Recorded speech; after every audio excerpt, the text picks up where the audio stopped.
आज हम आपके लिए कक्षा 10 जो सामाजिक विज्ञान का पेपर 3 मार्च 2023 के लिए हुआ है, इसका सेट है 825 FD। इसके सभी बहुविकल्पी प्रश्न बताएंगे। और अगर वीडियो पसंद आए तो वीडियो को लाइक करें। और मतलब प्ले लिस्ट है, आप उस पर जाकर अपने चेक कर सकते हैं। देखिए पहला विकल्प बताते हैं अब हम। देखिए पहला विकल्प खंड आ बहुविकल्पीय प्रश्न। पहला विकल्प था निरंकुशवाद का तात्पर्य है, तो इसका विकल्प आपका बी विकल्प ठीक होगा। ऐसी शासन व्यवस्था जिसमें सत्ता पर किसी का अंकुश नहीं होता है तो इसे निरंकुशवाद कहते हैं। इसका बी विकल्प ठीक था पहले का। अब देखिए दूसरा विकल्प। दूसरे में कह रहा था उदारवाद से तात्पर्य है, तो उदारवाद से पता है क्या तात्पर्य? व्यक्तियों को स्वतंत्रता तथा कानून की समक्ष समानता, मतलब ये विकल्प सी विकल्प ठीक होगा दूसरे का। अब देखिए तीसरा विकल्प।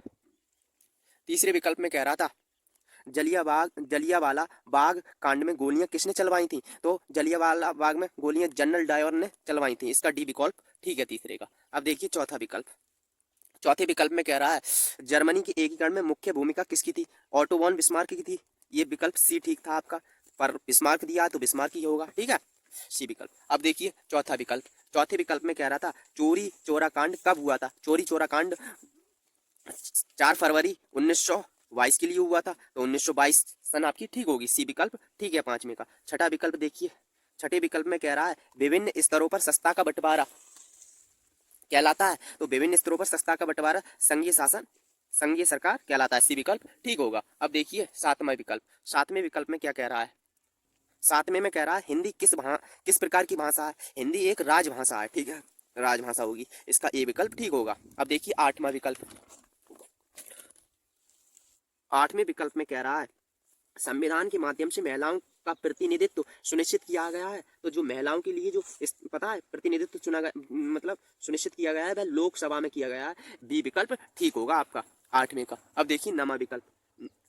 नेपाल में राजतंत्र की समाप्ति हुई थी। नेपाल में राजतंत्र की समाप्ति पता है 2008 में हुई थी, सी विकल्प ठीक होगा नवी का। अब देखिए दसवां विकल्प। दसवें विकल्प में कह रहा है भारत में केंद्र शासित प्रदेशों की संख्या कितनी है? भारत में केंद्र शासित प्रदेशों की संख्या 8 है, सबके लिए पता होगा ये तो विकल्प, ठीक है। अब देखिए 11वां विकल्प। अगर वीडियो पसंद आ रही हो तो वीडियो को लाइक और चैनल को सब्सक्राइब करें और वीडियो को शेयर करें। और अगर अन्य पेपर की आपके लिए विकल्प चेक करना है तो इसी डिस्क्रिप्शन में वीडियो पड़ी हुई है, देख लेना। देखिए 11वें विकल्प में कह रहा है हरा सोना निम्नलिखित में से किसे कहा जाता है? तो देखिए हरा सोना वैसे तो चाय के लिए कहा जाता है, चाय के लिए। अब चाय वाला ऑप्शन इसमें है नहीं, अब आप देख लेना कौन सा विकल्प ठीक होगा। आप वैसे तो इसका पता नहीं है मुझे, वैसे तो चाय के लिए कहा जाता है, तो चाय वाला ऑप्शन दिया नहीं था, तो शायद आप सघन झाड़ी के लिए लगा देना, ठीक है, सघन झाड़ी, डी विकल्प ठीक होगा। ये पता नहीं है मुझे कंफर्म, ठीक है। अब देखिए 12वां विकल्प। जलमंडल का कितना प्रतिशत भाग समुद्री जल के रूप में उपलब्ध है? तो इसका आपका सी विकल्प ठीक होगा 12वें का, 97.5%, ठीक है।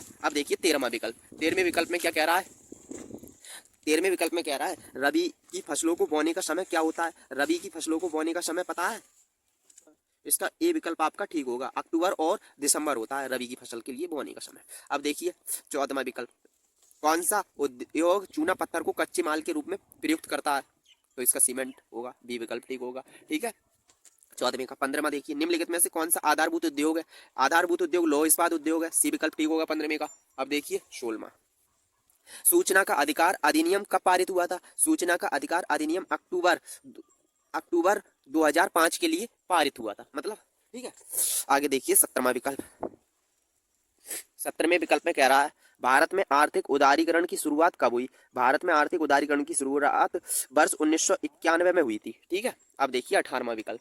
18वें विकल्प में कह रहा है विकास का महत्वपूर्ण घटक है, तो विकास का महत्वपूर्ण घटक, तो इसका आंसर आपका शायद पता नहीं है वैसे मुझे, तो आप देख लेना सी विकल्प वैसे शायद होगा, ठीक, राष्ट्रीय विकास होगा, ठीक है 18वें का। 19वां विकल्प देखिए जब जब एक देश में एक स्थान से दूसरे स्थान पर व्यापार किया जाता है तो उसे क्या कहते हैं? तो इसे बाहरी व्यापार कहते हैं, सी विकल्प आपका ठीक होगा 19वें का। अब देखिए 20वां विकल्प।